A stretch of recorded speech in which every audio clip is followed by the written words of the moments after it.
नमो भगवते वासुदेवाय। करवा चौथ व्रत। यह व्रत अति प्राचीन व्रत है। इसका प्रचलन महाभारत से भी पूर्व है। यह व्रत सौभाग्यवती महिलाओं के लिए अति उत्तम माना गया है। सामान्य मान्यता के अनुसार सुहागिनी इस व्रत को अपने पति की दीर्घायु के लिए रखती है। कहा जाता है कि इसे पांडवों की पत्नी द्रौपदी ने भी किया था। यह व्रत कार्तिक कृष्ण पक्ष की चंद्रोदय चतुर्थी में किया जाता है। इस बार करवा चौथ व्रत 1 नवंबर को रखा जाएगा। कार्तिक मास के कृष्ण पक्ष की चतुर्थी को करवा चौथ कहते हैं। सुहागवती स्त्रियों के लिए यह व्रत बहुत ही श्रेष्ठ होता है। स्त्रियां इस व्रत को पति की दीर्घ जीवो होने के लिए करती हैं। महिलाएं चावल पीसकर दीवार पर करवा चौथ बनाती है, जिसे वर कहते हैं। इस करवा चौथ में पति के अनेक रूप भी बनाए जाते हैं। सुहाग की वस्तुएं जैसे चूड़ी, बिंदी, बिछुआ, मेहंदी, महावर आदि, साथ साथ दूध देने वाली गाय, करुआ बेचने वाली कुम्हारी, महावर लगाने वाली नाइन, चूड़ी पहनाने वाली मनिहारिन, 7 भाई, उनकी इकलौती बहन, सूर्य, चंद्रमा, गौरा और पार्वती आदि देवी देवताओं के भी चित्र बनाए जाते हैं। यदि दीवार पर करवा चौथ बनाने में कोई असुविधा हो तो करवा चौथ का चित्र बाजार से लाकर दीवार पर चिपकाया जाता है। सुहागिन स्त्रियों को इस दिन निर्जल व्रत रखना पड़ता है। रात्रि को जब चंद्रमा निकल कर आता है सामने, तब चंद्र को अर्घ्य देकर भोजन करना चाहिए। पीली मिट्टी की गौरा बनाकर उसकी भी पूजा करनी चाहिए। साथ ही कथा भी सुननी चाहिए।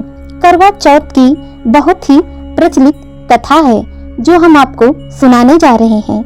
कथा के अनुसार एक ब्राह्मण परिवार में 7 बहुएं थी। 6 बहुओं के मायके वाले बहुत अमीर थे। इसी कारण ससुराल में उनका बड़ा मान था, परंतु छोटी के मायके में कोई न था। वह घर का सारा कामकाज करती, सबकी सेवा करती, पर कोई भी उससे प्यार नहीं करता। सभी धुतकारते रहते। तीज त्योहार पर भी जब उसके मायके से कोई न आता तो वह बहुत दुखी होती। हर वर्ष की तरह इस वर्ष भी करवा चौथ का व्रत आया। अन्य बहुओं के मायकों से उनके छोटे भाई करवा लेकर आए, पर छोटी के मायके से कोई नहीं आया करवा लेकर। तब सास भी छोटी बहू को खरी खोटी सुनाने लगी। छोटी बहू दुखी होकर घर से निकल पड़ी और जंगल में जाकर रोने लगी। एक नाग बहुत देर से उसका रोना सुन रहा था। अंत में वह अपने बिल से बाहर निकल कर आया और छोटी बहू से पूछने लगा, बेटी क्या बात है, तुम क्यों रो रही हो? तब छोटी बहू बोली, आज करवा चौथ है, मेरा कोई भाई नहीं है। यदि मेरा कोई भाई होता तो आज जरूर करवा लेकर आता। नाग को छोटी बहू पर दया आई। नाग ने कहा, बेटी तुम घर चलो, मैं अभी करवा लेकर आता हूँ। थोड़ी देर बाद नाग ससुराल पहुँचा। ससुराल वाले इतना सामान देखकर चकित हो गए। सास भी प्रसन्न हो गई। सास ने प्रसन्न मन से छोटी बहू को नाग देवता के साथ मायके भेज दिया। नाग देवता अपनी छोटी बहू को अपने सारा महल दिखाने लेकर आया। दिखाने के बाद नाग ने कहा, जितने दिन चाहो आराम से रहो, मन चाहा खाओ, मन चाहा पहनो, बस एक बात याद रखना, सामने रखी नाद कभी मत खोलना। छोटी बहू सारा दिन महल में आराम से काटती, पर नाद के बारे में उसकी उत्सुकता बढ़ती जाती। एक दिन जब महल में कोई न था, उसने नाद को उठाकर देखा तो हजारों छोटे छोटे सांप के बच्चे इधर उधर रेंग रहे थे। उसने जल्दी ही नाद ढक दी। जल्दी में एक सांप की पूंछ नाद के नीचे आकर कट गई। शाम को नाग के आने पर छोटी बहू ने अपनी गलती स्वीकार कर ली। नाग ने उसे क्षमा कर दिया। जब छोटी ने ससुराल जाने की इच्छा की तो उसे धन रत्न आदि देकर विदा किया गया। छोटी के ससुराल में अब उसकी बड़ी ही इज्जत होने लगी। जिस सांप की पूंछ कटी थी उसे सभी बंडा कहकर तंग करते। एक दिन उसने अपनी माँ से पूछा कि मेरी पूंछ कैसे कटी? तब माँ ने कहा कि छोटी बहू के नाद उठाने और जल्दी में रखने से तुम्हारी पूंछ कट गई। तो वह बोला, मैं छोटी से बदला लूंगा। माँ के बहुत समझाने पर भी वह एक दिन चुपचाप छोटी के घर जा पहुंचा और मौका पाकर उसे काटने की सोचने लगा।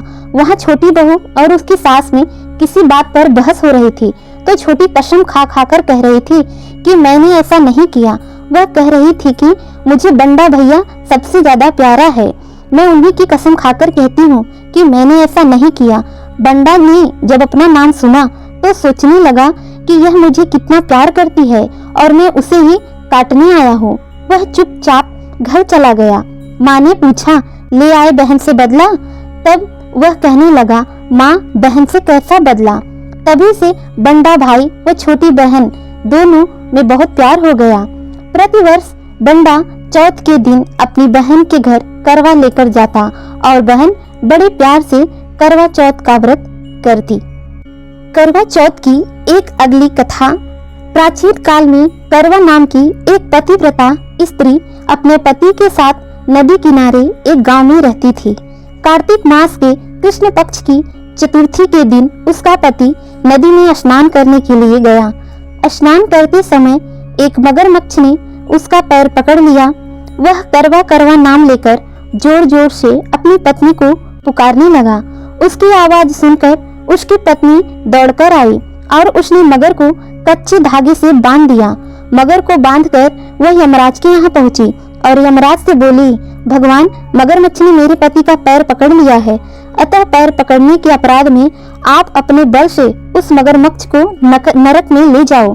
यमराज ने कहा, अभी मगरमच्छ की आयु शेष है, अतः मैं उसे नहीं मार सकता।